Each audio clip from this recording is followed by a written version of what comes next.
Hey guys, so I didn't think I'd need to make this video, but I know you guys might be disappointed in me with the recent allegations that have come to light, and I just wanted to set the record straight.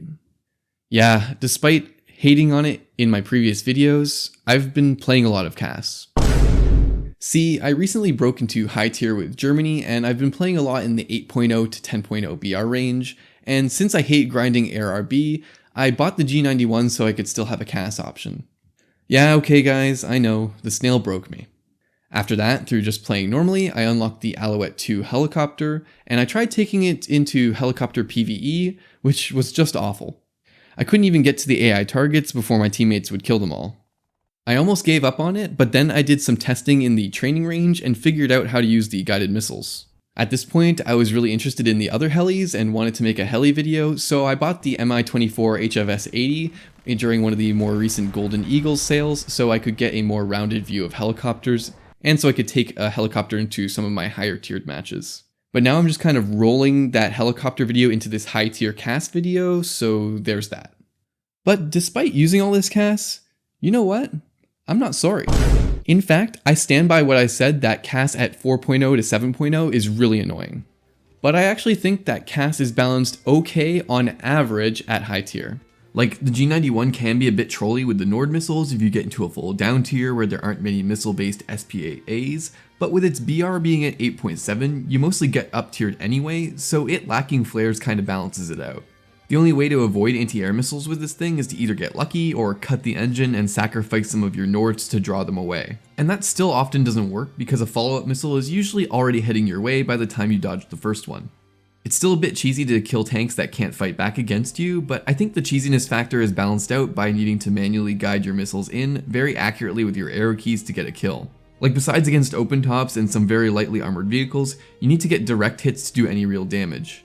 And it does take some skill to learn how to land them accurately, especially on moving targets. The manual aiming also forces you to tunnel vision on your target, so you're more vulnerable to being hit by something you didn't see coming. Like, at least with the way I've bound it, I have to take my hand off of my mouse to use my arrow keys to guide the missile in, so I literally can't look around me. And I think this does kinda take more mechanical skill than it takes to shoot with tanks in this tier. I mean, don't get me wrong, I'm having a blast with higher tier tanks, but with laser rangefinders and how strong APFS DS is, you just have to point generally at a tank's weak spot, press R, and then instantly shoot a super accurate shot. Most of the time, that's going to pen and do a good amount of damage, if not outright insta-kill them. Now, when it comes to helicopters, there are generally two types of playstyles: sniping from the back of the map with missiles, or going in close with dumbfire rockets. And if you're truly insane, there's a third option: trying to drop bombs. In my opinion, this second style of gameplay with the dumbfire rockets is actually pretty balanced. Yeah, you can get absolutely nasty kill streaks like this one here where I get a deep flank going and kill 4 people around their spawn, but you can only do that really when the enemy team isn't paying attention. Helis are super loud, so if they're anywhere near the battlefield, you should know one's coming before they even get into position to fire. And on top of that, generally, they're super weak glass cannons. Yes, I know the KA-50 exists, and I've had some bullshit moments where a heli survives a ridiculous amount of damage just like you have. Huh? But not every heli is the KA-50, and those bullshit moments are really the exception rather than the rule. Not only is it pretty easy for tanks to hit helis that are close to the battlefield with their machine guns, but it's even pretty easy to kill them with your main cannon, especially if you have a laser rangefinder. Playing as a heli, I've found that even if I don't immediately die, a decent strafe from machine guns often damages me enough to make it impossible to get back to the heli base. And when I'm in a tank and I hear a heli coming, I'll always take a look around to see where they are and try to shoot them. With dumbfire rocket rushers, this usually happens at the beginning of the round as well, so usually I'm not even distracted fighting the enemy tanks yet. So if me and my team aren't being brainlets, we can usually take them down before they get more than a kill. And from the heli side, that's been my experience as well. I honestly thought I wasn't going to like this playstyle, but I ended up really enjoying it. This is what I do most of the time now when I pull out my heli. It just feels more fair, it's more skill based because you need to aim, and even though most of the time you don't get many kills, it feels so good when you get a good flank going and just rain rockets down on a group of enemies, hit a long shot, or perfectly lead your rockets on a guy. Now for most of this video, I've been talking about my experience more specifically with the G91 and Mi24, and because of that you might be saying, oh, but you forgot about this or that plane and that makes CAS OP. But I'm also saying CAS is better balanced based on my own experience on the ground in these tiers, where I'm also the victim of all these other planes. And so far, I'm finding that the amount of times I die to CAS is much, much lower than in that 4.0 to 7.0 range. And I think this is because the introduction of missile-based SPAA in these tiers kinda democratizes AA and really makes it so that anybody can be effective against CAS. At least with the Ocelot, you just need to get a lock and fire when a plane gets in range, and most of the time you'll get a kill as long as you aren't firing it at a crazy angle where the missile will have to take a huge turn. This offsets the problem with SPAA in lower tiers, where the need to actually lead your shots makes it much harder to counter CAS, and where it's much easier for CAS to avoid or kill you. Where in lower tier it often feels like SPAA is on the back foot against CAS, having to hide and take shots more carefully, in higher tier it's the reverse and CAS has to play around SPAA. Like when I'm flying in my G.91, I usually take more time to climb to like 5,000 meters to avoid them before making dives down into AA range to launch my missiles. And so in these higher tiers, I'm actually having a lot more fun playing SPAA. I love that I can confidently spawn in with one and know that I'll be able to get a good amount of kills, keep CAS off of my team, and make a big difference to the match. That consistency makes me want to spawn in it way more than in lower tiers. But even with this in mind, when I say that CAS is balanced better, that's still a rough better because some weapons and playstyles are still very questionable.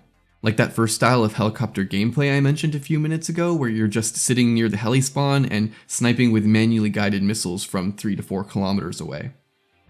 Of course, you can still be punished when you're heli sniping and just hovering, guiding a missile in because you're vulnerable to AA that has radar assisted guns or vehicles with proximity fuse rounds like the Big Light Panzer or 2S38, and of course you're a sitting duck for enemy aircraft. But if you're smart, it's still really easy to use cover to pop up, fire a few missiles, and then scoot. And it doesn't help that when playing as an AA, for some reason Stinger missiles just don't want to lock onto helis just sitting outside the map or near their base, even if it looks like they should be in range. I don't know if this is just because the heli isn't hot enough for the heat seeker to get a lock, but it makes trying to counter them with missile AA so annoying. And I think we should all be able to admit that sitting in a heli outside effective AA range, firing missiles at dudes who really have no idea you're even there and have no way to fight back, isn't fair. And unlike with my previous examples, aiming these missiles doesn't even really take much skill. You just need to get your target in or near the green box, fire your missile, and then hold your mouse over them until it lands. Although I'm not really sure how to make this heli playstyle more balanced without changing how they perform to be less realistic. Increasing spawn costs might help, as with the light tank scouting bonus, you don't need to do much at all to spawn a heli with a guided missile loadout. I mean, hell, even without the scouting bonus, you only need to kill like 1 or 2 guys to spawn one in. Another thing that could help would be to disable spawning at the forward heli base after some time passes in the match. That way people spawning in with dumbfire helis at the start of the match can still get to the battle quickly, but people spawning in with guided rockets later on actually need to spend some time flying to the battlefield. They can't just lift off from the forward heli spawn and immediately start lobbing ordnance at people. Honestly, this type of heli gameplay is probably only balanced by the fact that a lot of players just don't have helicopters because the heli grind sucks. When I'm playing on the ground, I wouldn't say seeing heli snipers is rare, but it's definitely not something I'm seeing every game. But if more people had helis in their lineup, heli sniping would be way more common and fucking annoying. Now that people can grind helis with RP earned from their ground vehicles with the recent changes, I wonder if people doing this is going to be more noticeable as time goes by and more people put time into grinding out helis. But yeah, that's pretty much it for this video. A lot of people commented similar thoughts about high tier CAS and SPAA on my first War Thunder video a year ago, so I thought it would be a nice little update to share my thoughts on them now that I've got there. Anyways, thanks for watching, and if you enjoyed the video, do all the YouTube stuff that helps me out. I really appreciate it. See you guys on the next one. Bye.